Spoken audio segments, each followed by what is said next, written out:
The 807 horsepower question on everyone's mind right now is what is going on with the Hellcat, Redeye, and Superstock production this year. What is taking so long for the not limited but actually limited jailbreaks to be released? Why can't you order certain cars right now? And will things get better? We all know the last couple years have been a problem for all brands, especially vehicle manufacturers. Not being able to get chips and supply chain issues have been big problems, but what if I told you that 3 things are causing issues for Dodge, Jeep, and Ram, from priorities to mandates to supply chain issues, are actually self-inflicted by Stellantis.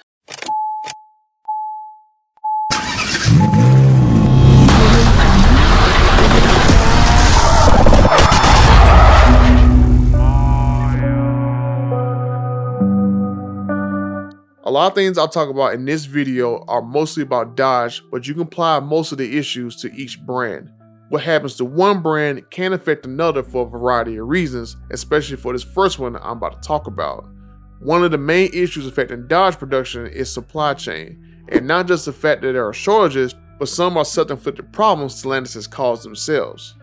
Stellantis snuck in some changes into its purchase order agreement back in January, where they wanted suppliers to basically pass along any savings to Stellantis and then wanted them to absorb any unforeseen price increases. There are about 20 more changes and I'll link to them in the description of the video, but some include Stellantis' ability to source parts from a third party if a supplier can't reach certain requirements, and changes to the warranty period.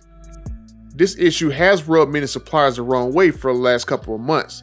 Just look at some of the wording from some of these articles. Supplier outrage is like never before. Suppliers are reconsidering doing business with them. Suppliers saying that they will refuse to bid on future business. Terms are really intolerable. Terms went from incredibly one-sided to remarkable that they would expect their supplier to sign up for these terms. I found a quote about not bidding for a future Stellantis business the most interesting. There are supposed to be 3 final Hellcat variants. The Jailbreak, the next drag car I did in this video that you can check out, and the final edition that Tim Knissen says will have like a Viper ACR send-off.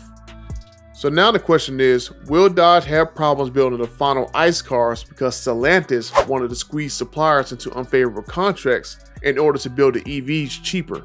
The new CEO Tavares has said that suppliers are 85% of a vehicle's cost. He also said a few months ago that they are trying to absorb the 50% of additional costs to build EVs. And it seems like the route that Stellantis is taking is by introducing high-margin vehicles like the Wagoneers, the 392 Wrangler, and the Ram TRX, and then trying to get suppliers locked into lower price agreements. One article I read said that Stellantis is trying to save 10% per year in production savings, which matches up with the same 2026 timeframe that they said the EVs and ICE vehicles will cost around the same amount of money. But it's gotten so bad with suppliers that Stellantis has hired a new head of purchasing and supply chain. And then magically, a couple days ago, Stellantis drops a crazy wording out of their purchasing agreement. So time will tell if we'll see these vehicles start to roll out of the plants faster. The second reason for the delays, Dodge is not high up on the totem pole when it comes to priorities. Ram and Jeep are priorities for Stellantis, so you're going to see less Hellcats getting made. Last year, for example, some Ram sources I know told me that the TRX and the Grand Wagoneer had the highest priority for anything that they needed to get down the assembly line. Take the engines, for example. The TRX uses the same 6.2 Hemi found in the Hellcat, and I bet a lot of you guys found out very hard last year to get a Hellcat. Unless it was a Durango Hellcat that was given extra units because it is more profitable than the Challenger and the Charger versions of the Hellcat. Last year, those engines were prioritized for the TRX, the Trackhawk, and the Durango Hellcat, and whatever chips and modules that needed to go with them. Now that Ram has extended the 6.2 and the TRX until 2024, you're probably still going to have issues trying to get a Hellcat. And you don't have to take my word for it. Just look at the sales number. In 2019, around 150k Challenger and Chargers. In 2020, it went down to 130k total. 2021 starts to rebound with 2,300 more orders going out, which is most likely because Stellantis announced that the Hellcats were gone in 2 years and people were trying to order them before they were gone. Then we have Q1 of 2022 data. Remember I said earlier that Stellantis pissed off the suppliers back in January, And now you see a massive drop in sales across Ram and Dodge, but not Jeep. Part of Ram drop is because they can't get the parts for the TRX. With Ram producing maybe 60 to 70% of the TRXs like they wanted to, that's why Dodge can't get certain parts for certain vehicles. And that leads me to the third problem: mandates, absenteeism, and also throw in morale. Back in December, Stellantis wanted all Unifor employees at Brampton and Windsor to get the shot, a couple hundred didn't, and now you have an employee shortage. There are some grievance hearings scheduled for this month, so at least some kind of decision will be reached sooner rather than later. And then let me get into morale. I'll just say I haven't heard any positive remarks about management, and that people are leaving at various levels. I thought it was interesting that Mike Manley left being one of the heads of FCA 9 months after Stellantis was formed to go be the head of a dealership chain of AutoNation. And then no one from Jeep, Dodge, or Ram was promoted to replace him. Currently, the Chief Operating Officer of Stellantis will report directly to the new Stellantis CEO, Tavares, and he's now in charge of all the North American operations as well as Europe.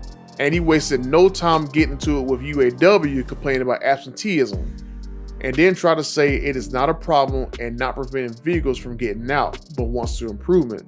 So I asked, if it's not a problem, then why would the UAW suspend calling out of work on certain days for the next 2 months? Because it has affected production. And that's just on the US side. There are other arguments out there about Unifor having issues with Stellantis as well.